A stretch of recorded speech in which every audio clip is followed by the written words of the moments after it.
Hi everyone, I hope you all had fun during the holidays. I know I did. But not just the holidays though, but the past few months.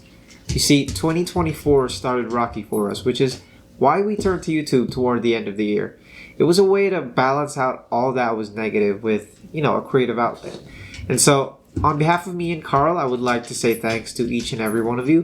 I know we don't have a lot of viewers or subscribers or anything like that yet, but every one of you has kept us positive, and we truly do appreciate that. I also apologize for not being active these past few months. My wife and I moved to a new apartment, and we've been busy moving and settling in.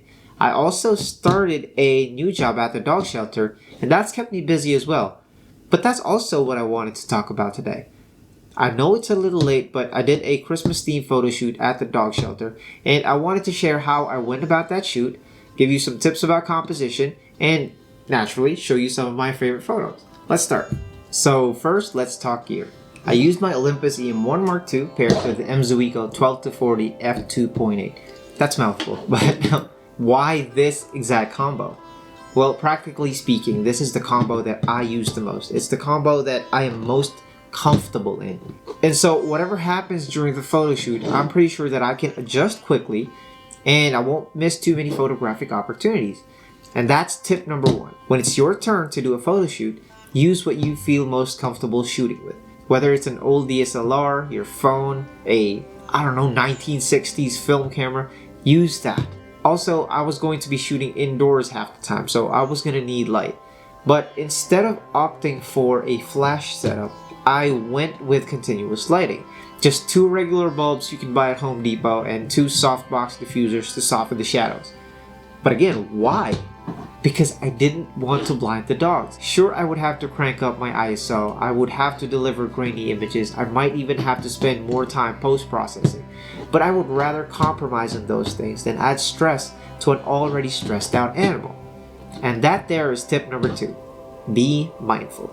Try not to put your subjects in situations they're not comfortable in.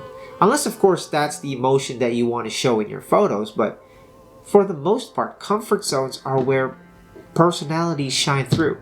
Other things I used, aside from a camera, lens, and lights, are cheap backdrops that I got from Amazon, some costumes that the shelter already had, and of course some toys and treats for the dog. Now let's talk about how I went about that photo shoot. First, I had to figure out a theme. This theme was going to be my guiding light in terms of how I was going to compose my photos. Without it, I'd just be winging it, and if I'm being honest, I'm not really good at that. But the theme wasn't just for me either. The theme would also help my subjects understand the direction of the shoot, which would also then help them be more comfortable. And so the theme I came up with was every dog needs a home for the holidays. It was fitting considering these dogs actually do need homes, not just for the holidays. And well, it was Christmas.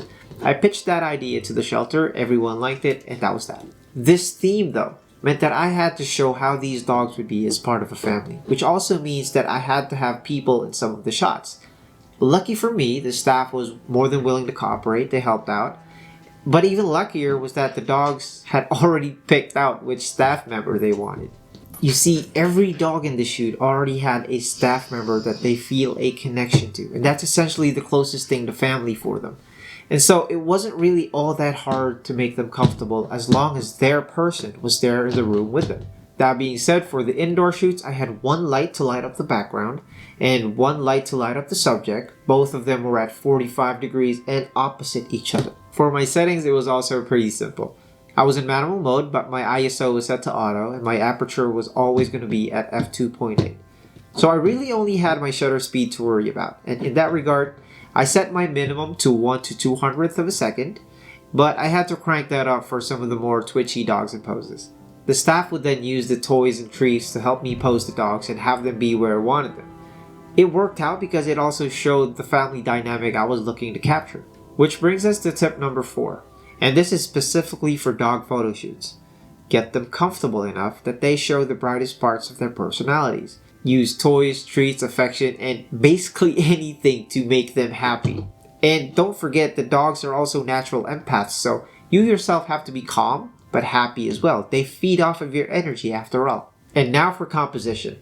I'm going to show you some of my favorite photos from this shoot.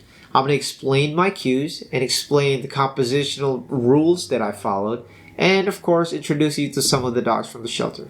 Let's go. So first on the list is Emma. Soon after I started working at the shelter, Emma became my favorite dog. She's become an extension of my own fur babies at home. She's sweet, super toy driven, but also a little bit stubborn. Those are her traits that I wanted to capture, and you can see her affectionate nature and how happy she could be as part of a family in this photo. There's a total of 3 subjects here following the rule of odds, but Emma is right in the center, following central framing, because she's the star of the show. The cue I gave here was to simply sit behind Emma and give her some love. And so Emma smiled, the people had their hands on her, and that was that. Now this is Pope. He's small, twitchy, and he's very shy. Once he bonds with you and trusts you, though, he just pours his little heart out. He's going to protect you, cuddle you, and play the most restless game of tug of war. And this is my favorite photo of him because it shows you Pope at his happiest. This was taken after a 5-minute cuddle session and right in the middle of him playing tug of war with his favorite human. My thoughts while composing this was to fill the frame, have his eyes roughly on the upper third of the grid, and dress him up in a red sweater to contrast the green grass. His collar being also green was purely coincidental. My cue here? Just hang a rope toy in front of him while I take his picture. You can see that reflected in his eyes too. There's me taking the picture, there's Pope's favorite staff, and there's a happy dog. And speaking of happy dogs, this is Mizu. He's huge and scary looking, and even scarier when he barks, but trust me, while it's probably in his nature to guard, he's a gentle giant, especially once he accepts you as part of his pack. He's such an affectionate boy that even just hearing his name makes him preppy. He's gonna lean up against you, look at you with his beady hazel eyes, and just straight up wait for you to give him scratchies. This is my favorite photo of him, and probably of the entire shoot. It's Mizu with his favorite human, and while he's sweet to all of us working at the shelter, I've never seen him melt the way he does with her. No treats or toys necessary to make this boy happy. The idea here was to have the fir trees as the background to give that Christmas feel, use the red clothes and scarf to make the subject stand out, have some of that golden hour sky in the frame to give it that feeling of warmth, and have their heads on the upper third. My cue to the staff here was to stand Mizu up on the guardrails and, if they were comfortable, hug him and give him kisses.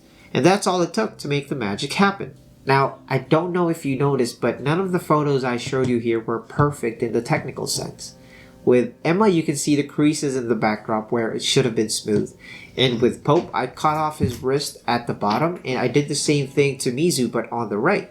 Someone on Facebook also pointed out that the colors need to be corrected, and if I'm being totally honest, he's probably right, but why are these my favorite photos anyway? Well, to me it was simple. I feel like the vibrance of the reds and oranges and yellows reflect the kind of warmth and joy that we're all supposed to feel during the holidays. The creased backdrops and less than perfect framing, they're all compromises that I am more than willing to make if it meant that I had a better chance of capturing the emotions and the moments that mirror my subjects instead.